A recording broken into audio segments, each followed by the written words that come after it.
Max Verstappen just admitted he was closer to retiring from Formula One entirely than he ever was to changing teams. And by the end of this video, you will understand exactly why that specific confession forced him to sign a new contract through 2030, despite driving a car his own technical director publicly declared they have no confidence in.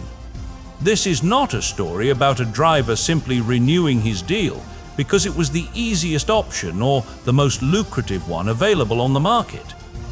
It is a story about a ticking clock that ran all summer long, fueled by persistent McLaren rumors and genuine uncertainty about whether the sport's biggest star would even be on the grid next year, let alone for the rest of the decade.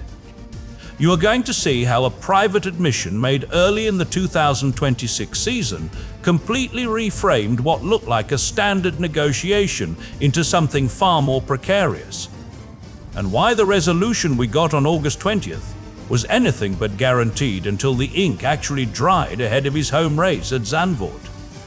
But here is the tension that makes this entire situation so strange and worth unpacking right now. At the exact same moment, Verstappen was telling team principal Laurent Mekies that he felt at home and wanted to stay. Red Bull's technical director Pierre Waché was telling the world that the RB22 presented a different problem every single time it touched the tarmac. So, how do you reconcile those two realities? How does a driver who previously called this car undriveable and described every lap as survival suddenly commit to another 4.5 years with the very same organization that cannot currently guarantee him a competitive machine? The answer is not hiding in the press release or the official statement celebrating mutual trust and ambition. It is buried in a series of conversations and strategic calculations that have nothing to do with the current championship standings and everything to do with what might happen 5 years from now. We are going to get to the bottom of that contradiction. But first, you need to understand just how open this situation really was before the announcement landed. Verstappen had reportedly told Mekies earlier in the 2026 season not to even raise questions about his future because he genuinely did not know if he wanted to stay in F1 at all. That is not a negotiating tactic designed to extract better terms or leverage a rival offer.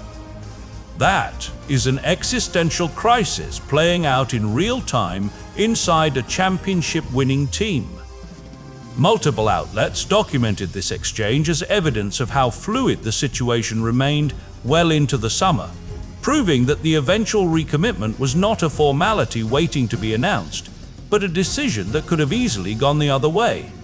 When he joked on August 20th that he was closer to retiring than switching to a rival team, he was not deflecting. He was revealing the actual baseline from which these negotiations started. The question then becomes, what shifted between that early season uncertainty and the definitive 4.5-year commitment that Mekies later described as phenomenal news for Oracle Red Bull Racing? What changed his mind when the car underneath him was still causing structural integrity concerns and operating windows so narrow that both he and his teammate reportedly felt it coming apart during sessions? The shift came through a relationship that Verstappen explicitly credited as the primary reason for staying, describing his working dynamic with Mekies as really good, very open and transparent from the start. This personal trust became the foundation that replaced the exit clause speculation and McLaren rumor cycle that had dominated paddock conversation throughout the summer of 2026. When ESPN asked him directly if he had spoken to rival teams during that period of uncertainty, his response was definitive and delivered as a joke that carried serious weight. He stated plainly that he never felt the desire or need to change teams to try and win somewhere else, asking rhetorically why he should leave if he already felt well within the team. That single quote effectively closed the door on every rival team principal who had been quietly preparing contingency plans for 2027 and beyond. Rumors died instantly. Speculation ended completely. Certainty returned finally. This resolution matters because it transforms what could have been a routine contract renewal into a validation of Red Bull's internal rebuild under new leadership.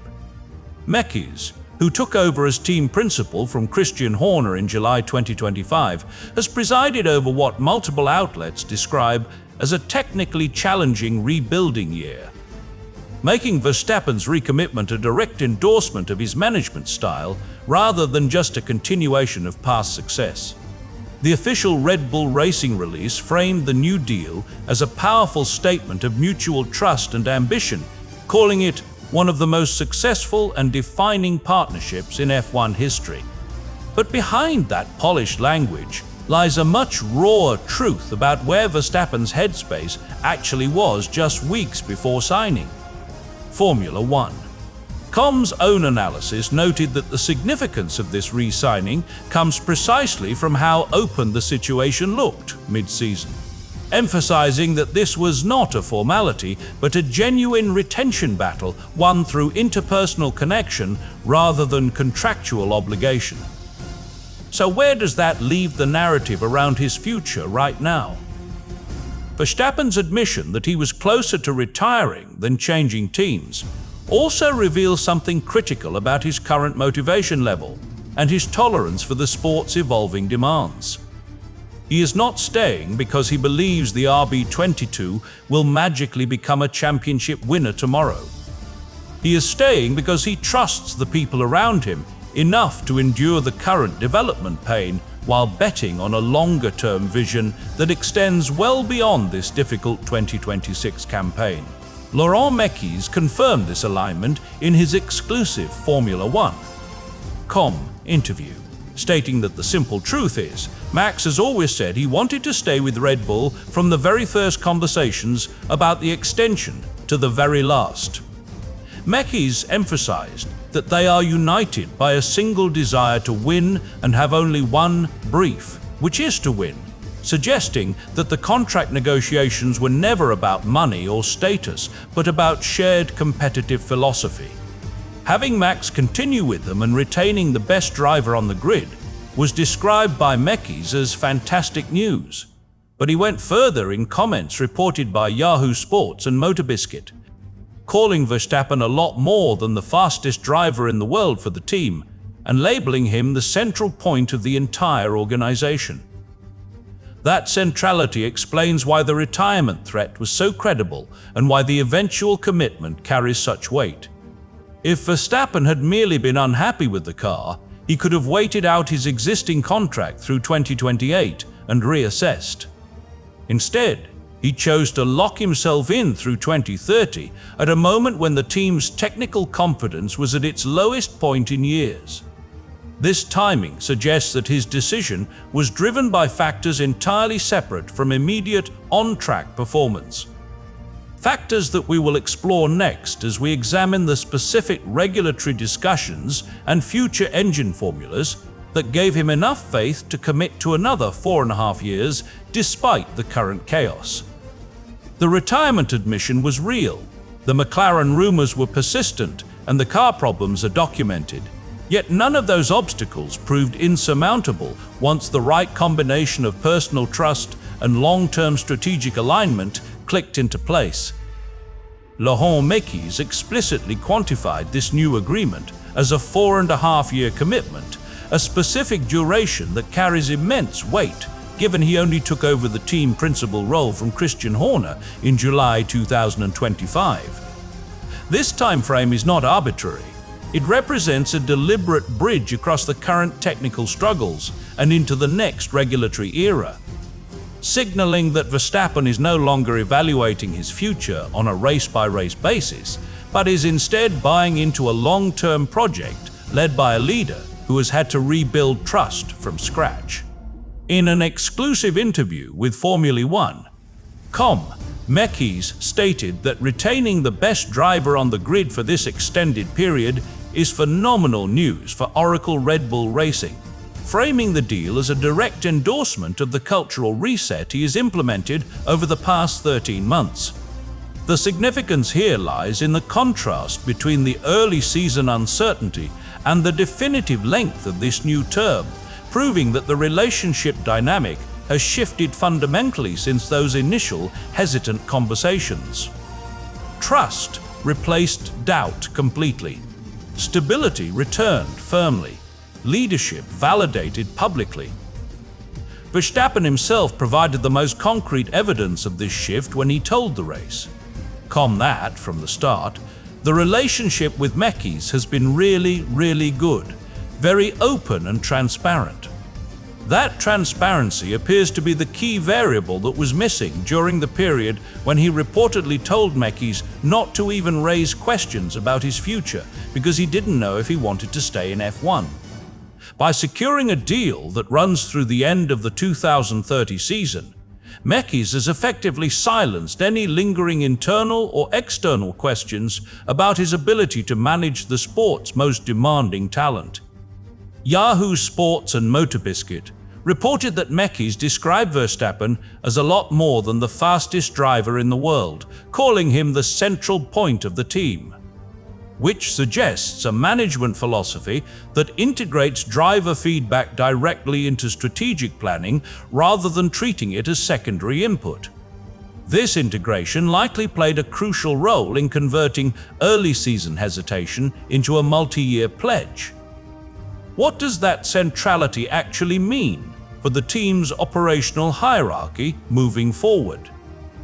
Mekis emphasized in his exclusive Formula One comments that they are united by a single desire to win and have only one brief, which is to win, stripping away any suggestion that this extension was driven by financial incentives or legacy considerations. He noted that the simple truth is, Max has always said he wanted to stay with Red Bull from the very first conversations about the extension to the very last, indicating that once the interpersonal foundation was solidified under his leadership, the contractual outcome became a matter of aligning timelines rather than overcoming resistance. Motorsport.com's panel of writers highlighted that paddock reaction was mixed between inevitable and genuinely uncertain until it happened, underscoring that external observers recognized this was not a guaranteed result, despite Verstappen's historical ties to the organization. The 4.5-year duration serves as a public declaration that Red Bull's internal rebuild is sufficiently advanced to anchor the sport's biggest star through the end of the decade, validating Mekis' appointment at a moment when the team's on-track performance remains volatile. So where does that leave us regarding the technical realities that persist beneath this renewed partnership? Remember how this all started, with Max Verstappen admitting he was closer to retiring than changing teams while signing through 2030 despite driving a car his own technical director publicly declared they have no confidence in. That specific contradiction is exactly what makes the RB22 situation so critical to understanding this entire story. Because roughly 1 week before the contract announcement on August the 13th, Red Bull technical director Pierre Waché told Motorsport Week that the team tries to maximize the car but has no confidence in it whatsoever. He went further, stating that with this new car you see a different problem every time you go to the track and put the car on the ground, painting a picture of fundamental instability that directly conflicts with the optimism of a 4.5-year commitment. This is not a minor development issue or a temporary setup window. It is an admission that the first car built entirely under the new 2026 technical and power unit regulations with the in-house Red Bull powertrains Ford unit is behaving unpredictably at every venue. Problems multiply constantly. Confidence remains absent. Development continues blindly. Waché did acknowledge in the same Motorsport Week interview that he thinks it is a very good job from the team to progress and arrive where they are, but immediately followed that by admitting they still are not where they would like to be, confirming that the current performance ceiling remains below championship contending standards. Both Verstappen and his teammate Isaac Hadjar have reportedly felt the car coming apart during sessions, with narrow operating windows making it volatile to weather and track conditions, which aligns perfectly with Waché's public assessment of recurring issues. Earlier in the 2026 season, Verstappen himself had called the RB22 undriveable and described every lap as survival, yet he never directly addressed Waché's specific no-confidence comment in relation to his contract decision according to available research. These remain two separate but contemporaneous storylines from the same week, meaning the recommitment was explicitly not contingent on an already fixed car, but rather on trust in the process, despite documented technical failures. So where does that leave the narrative when the driver bets on future potential while the engineers admit present uncertainty?